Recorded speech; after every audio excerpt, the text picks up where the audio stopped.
we can say, yes, we are doing it. Actually, it is Bhagavan which is doing everything. We can't do anything. We are limited in all our ways. We are limited in our thinking, we are limited in our devotion, we are limited in whatever we do, have a limit. And to ask Bhagavan to manifest himself. You see, when we look at history, from the beginning itself, people, the first man, was always aiming for something more than that. We may do everything, but yet there is something which is missing. So for the sages and sadhus and saints of that time, they could remember that, yes, there is a life force energy behind everything, but we have to be in contact with. Without that life force, nothing will exist. It is this universal life force which gives strength to this world. Give each of us strength. And that life force is called prana. That life energy is called prana. That life energy flows everywhere. When we look at Bhagavad, we see at the beginning Bhagavan himself manifest himself into everything. It is only part of himself. So, we ask for what the sadhus and the saints have as true mantra. We also want to at least manifest into that. Because you see, when we look at the deity, in the mind of people, we think, okay, that is just a statue. Of course, it is just a stone who have been carved into an aspect of the divine which we believe to be God.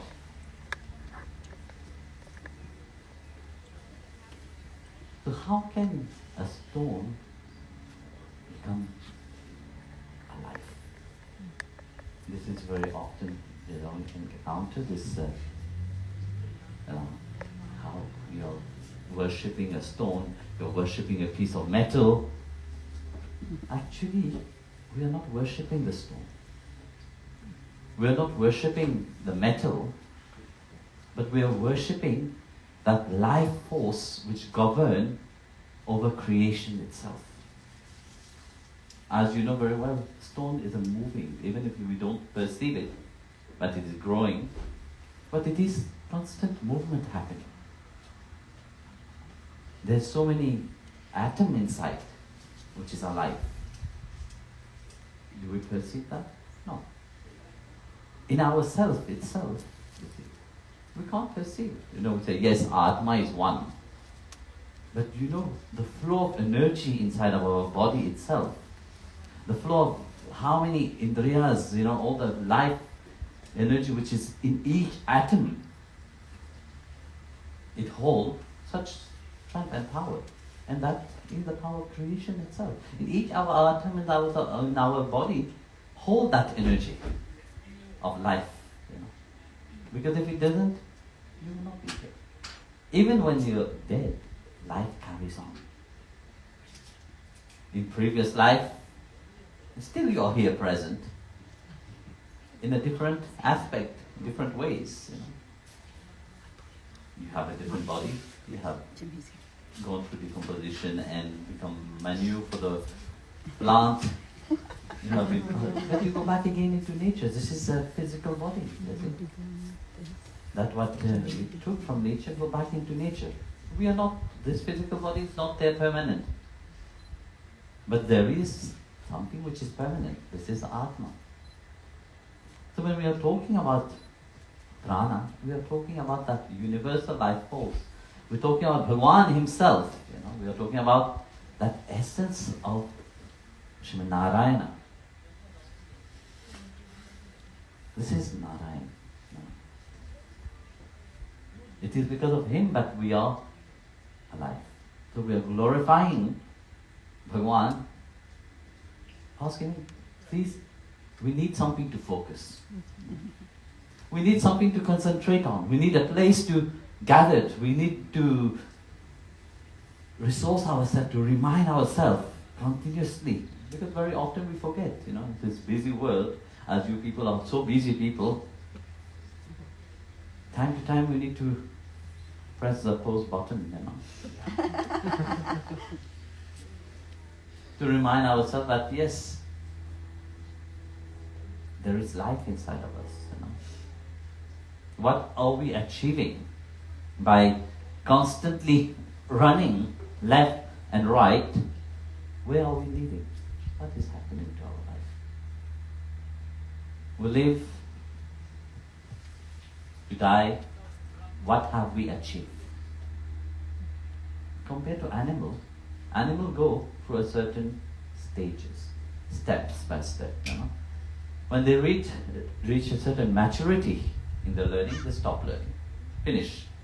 They can't grow. But human is a different species in itself. Through knowledge, through what we can achieve, the step of life that we go through, we can, till the last day, advance. We can realize that potential, we can realize that divinity inside of us. And that's what we are glorifying, that's what we are celebrating. And Bhagavan, they tell Rukmini,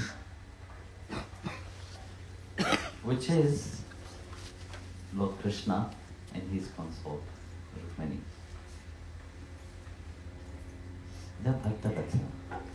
Their welfare is for each one to be reminded that we belong, not here. We belong to him.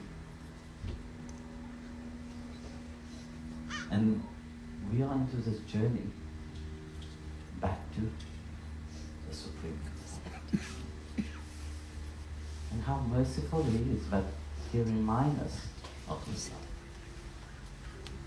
We don't want, because we're scared, We're scared of life, we're scared of everything. Whatever we do it with such a...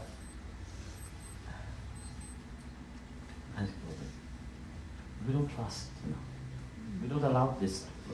But life force is a flowing, It's like a river which is constantly flowing.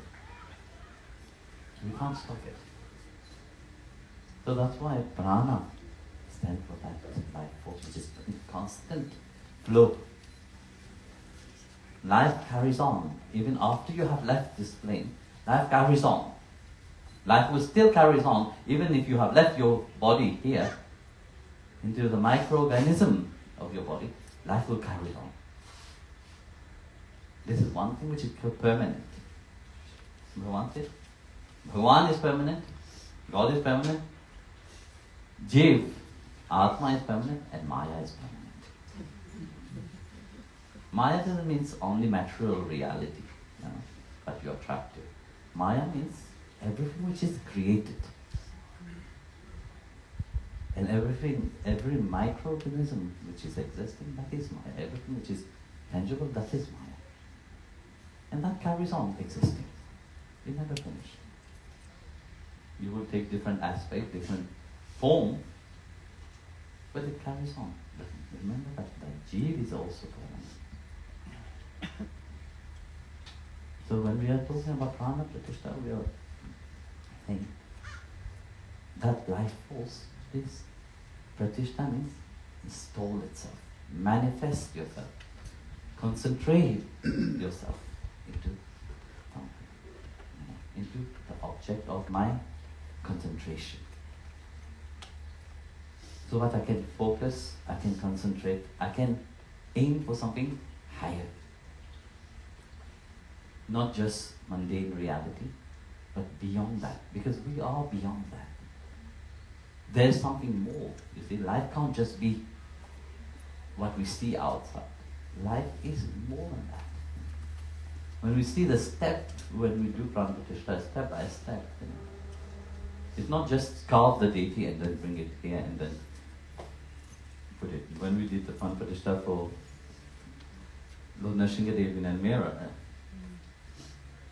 Almira, whatever. I say it always, maybe because of Mirabai, every time I say Mira is kind of one of Mirabai. So, Girit Hariji. It is different step, you know. There's 7 steps actually that it goes through. Also the number 7, yesterday somebody asked me why number 7.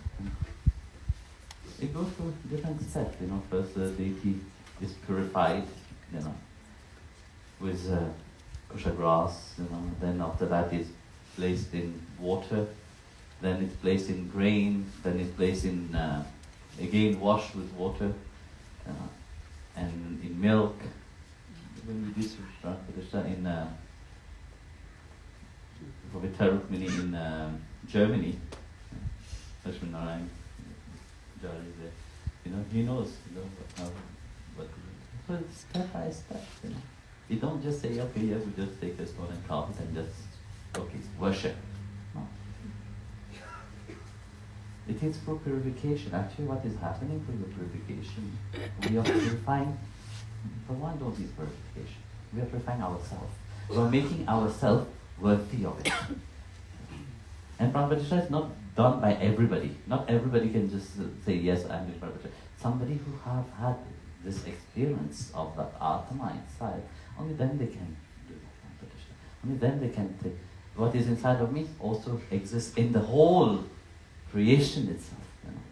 That Bhagwan himself, which is inside of me, he is a manifesting. That what is life force is given to the deity. And that deity become an object of our worship.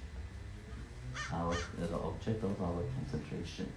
It's not just the outside, but it is inside. You know what when we were in India for the Pran Pratishtha of Ram Mandir in Ayodhya,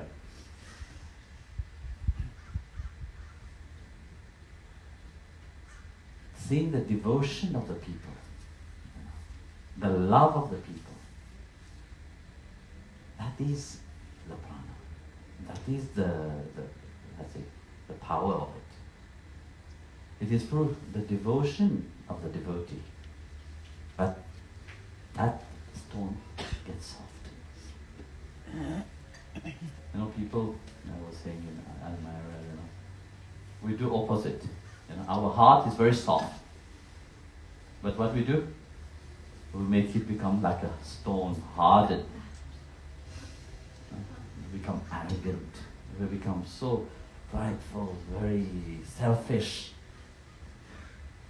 We harden our soft heart. If we can do that, we can also reverse it, no? And we can see in so many life of things, when they are filled with that heart, with that love energy inside of them for God, even stone get melted. That's why when you go to pilgrimage in India, you will see that they will tell you, this is the footprint of Chaitanya Mahaprabhu. Why? Chaitanya Mahaprabhu was not a normal person. He was fully in love with Bhagwan. And such love that even the stone under his feet melted, leaving his footprint.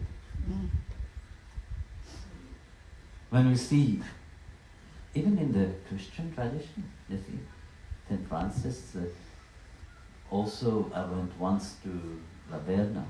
There was a place where you can see his hand imprint, because he was falling down and he grabbed the stone and his hand was imprinted inside. But because these beings are filled with the love of God. It's not about them, because you see, selfishly we always think about ourselves. I, me and mine. We glorified that. I, me and mine. And our ego grows also. And then we forget about God. We become, in a society, we live in a world, but God is far away.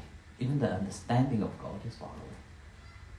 That's why saints and sages come to remind that to attain to that grace is only for above. When we are talking about Ramkritishna, we are talking also about that devotion that each one of you have, that love which each one of you have. Doesn't just leave it in a mortal way, in a deadly way, Rise, let it be alive inside of you. And for one, we are doing the puja here, but he's also inside of you. Realize him inside of you. And it is through your devotion that one will be here. When we are chanting Shrivital Gita Rikabrumne Namaha, it is through that devotion we have asked Bhagavan Vittal, from wherever you are, but most important, you are inside of us. Please manifest yourself. Grace us. But this place become a place of whoever come here will receive solace. Whoever come here, whenever they come with whatever problem they have, whatever the aim they want, that aim gets fulfilled. So that's what having a temple is important. Not to let our mind coming into Sangha is important. It's not just Swami Sridhar will sit here alone and worshipping Rukmini and Mahalakshmi. No, it is where everybody comes and gather together. More you come together, more stronger it becomes. This is the power of Sangha. And the temple is such place. That's why temple was created. Temple was not just created like that, okay, it's a temple here, let's worship. No. In a temple there's so many things happen. So many people have works in the temple. The community used to gather around. And when you gather around, what you do? You share. You don't sit and gossip. You don't do the same thing that you do in the outside world. When you are with your friend in a coffee, what are you talking about? You're chit-chatting about the world, no? How is your life? How is your boyfriend, girlfriend, husband, wife, children, whatever. But when you come to temple, it's a different talk. Everything is spiritual. And your mind, even when you want to talk about something else, will try to stop because you will feel, oh my goodness, what am I doing? What am I wasting my time about? So that's why temple will remind oneself that I have to change something inside of me. And we really can't just say, okay, hi, tell hi, Rukmini, bye. You come, you sit, you connect yourself, with them. And of course that connection flows. And from wherever you are, Bhagavan is looking after you. Don't think that once you have left the temple, he's not with you. Then, he said, you are mine. From wherever you are, I look after you. I care for you. You may not perceive it, but in the most simple way, he does look after you. You see, we want big miracle. No. We just want to see a big light. God.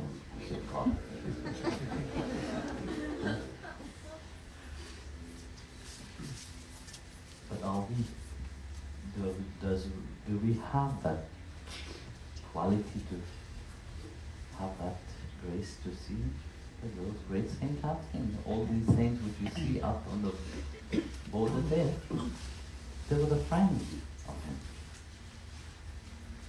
It was not just an idea what they worship. No. It's not an idea but oh yes, we have to believe, that's it. No.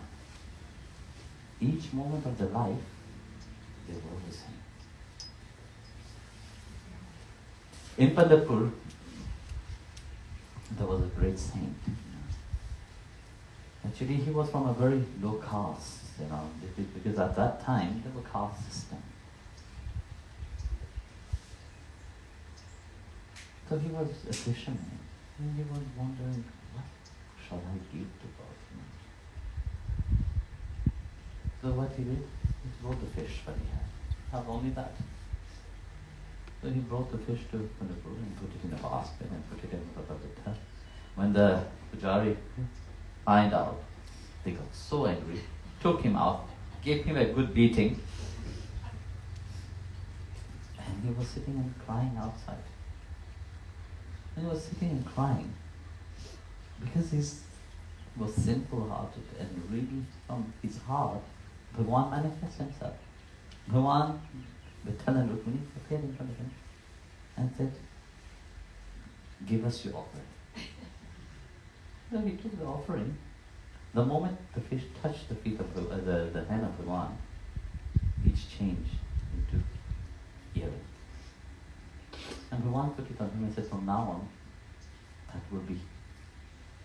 People will always remember you. That's why you have the fish earring. But why do you think Bhagavan did that? Randomly like that? He said, okay, somebody have brought an offering to me. Oh, yuppie. No. It is that bhakti, that devotion that the bhakta have, that Bhagavan manifests himself. And that's why he reminds each one of this, his love for you. To remind you that you also have love for him. You may not know about it, maybe been covered and suffocated through lives, of misunderstanding, looking for happiness always outside. I am the source of that happiness. This life I've been given you to attain back to that ultimate happiness. Because this is one thing that we want always, to be happy. Even when we want to be happy, still we are not happy. It's very strange, isn't it? Yes. Because we try to hold everything, and we try to control everything. Love is not that. Love is beyond. And it is only through that love that you can find me. Without love, bhakti doesn't exist without love. It's just mechanical. When you become mechanical, then you will not feel anything. When you don't feel anything, then would he care for you? No. The same way you are not caring for yourself. You don't bother about your spiritual welfare. You don't bother about your spiritual growth. He can't force you, and he will not force you. But the moment you surrender to him, the moment you are in tune with him, no matter where you are, it is his responsibility to look after you. There were once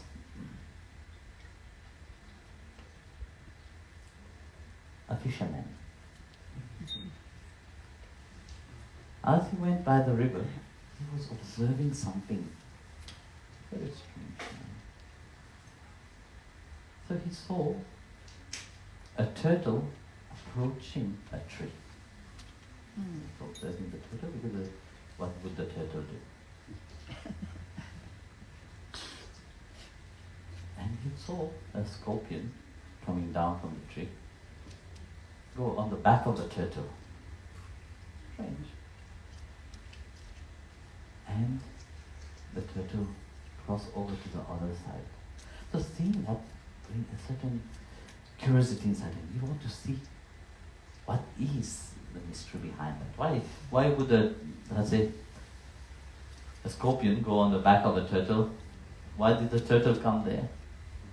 So he swam, following, reaching the other side of the river.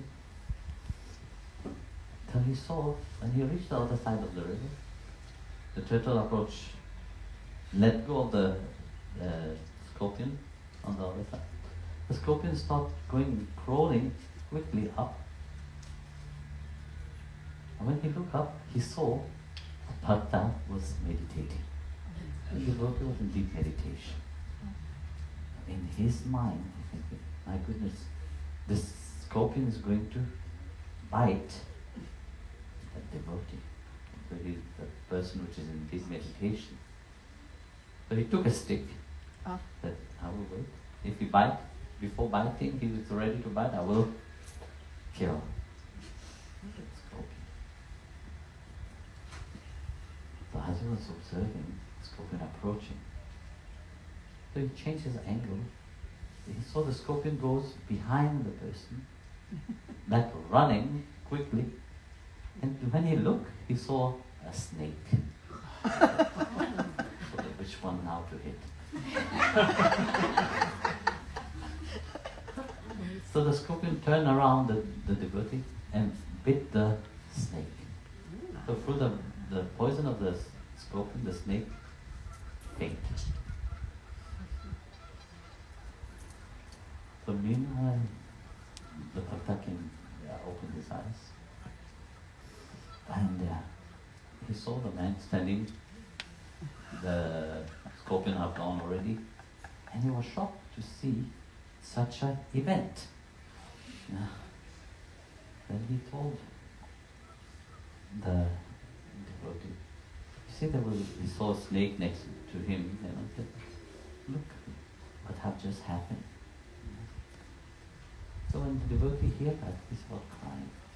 He said, my Vittal, I was with him. In my meditation, I was fully absorbed in his remembrance.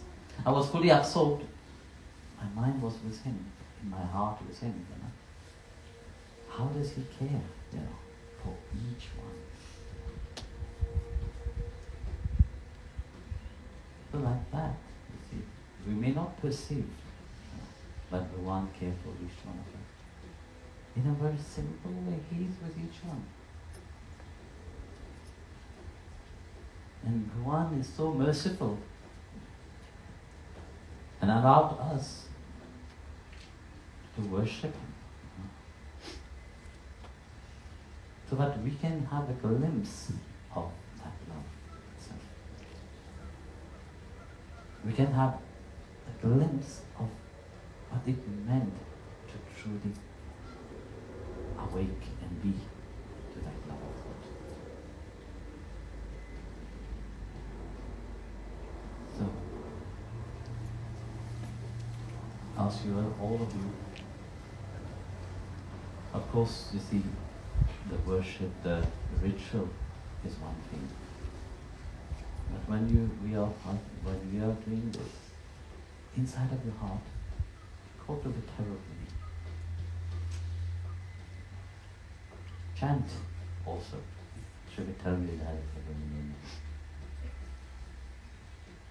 And Bhagavan, he will not come from Vaikuntha, he will come from inside of you. So from here it's nearer, from there it's far away. It's a long distance. You have to jump on Garuda and then fly. It will take some lifetime.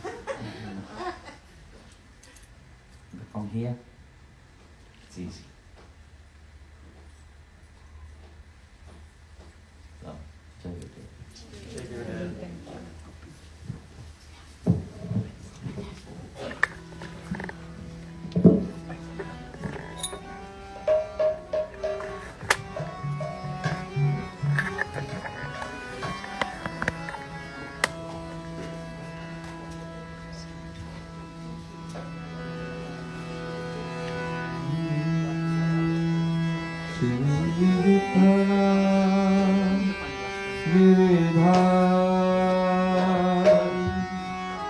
Paramahamsa